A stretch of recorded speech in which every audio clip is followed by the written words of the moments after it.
Hello. So today the topic is thinking about who will be involved in the ceremony, apart from yourselves, obviously the absolute key players in the big event. It may be that it is just you two plus a minister. Very unusual not to have a third party involved to orchestrate and coordinate the wedding. Um, this idea of actually you coming together and someone actually facilitating that, which may be the main role of a minister or celebrant in non-religious contexts.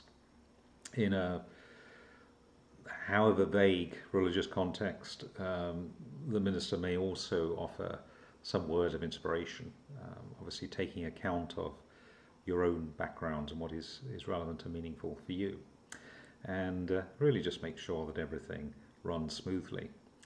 But not at all unusual, and some very beautiful ceremonies, sunsets on beaches and so on, where it is just the couple and a minister, and perhaps a couple of witnesses as well to observe and to witness what has happened. Some of the ceremonies that I'm aware of that have been the most beautiful have involved very, very few people, or they've almost been spontaneous.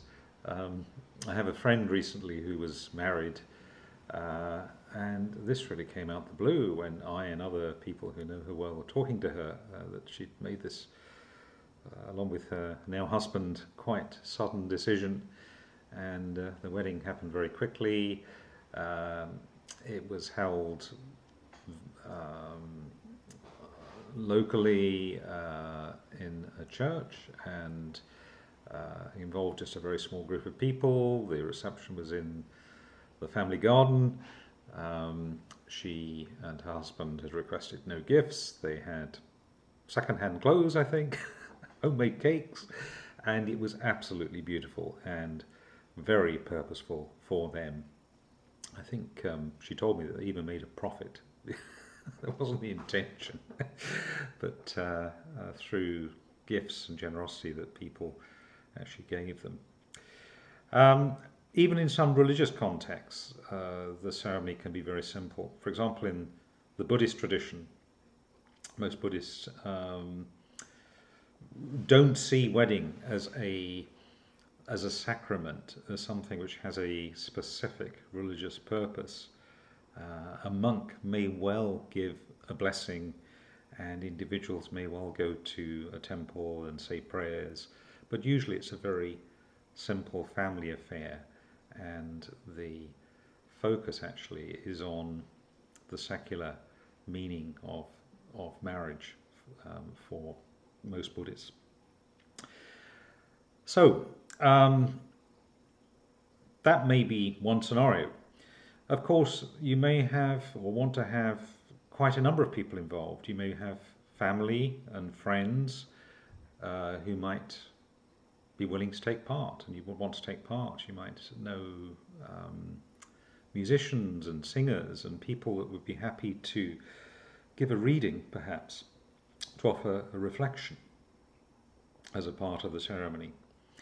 And there will be those, perhaps parents or others involved in supporting you and in seeing marriage as this rite of passage from moving from, it's not always the case nowadays, but from the old family home into a new marital home.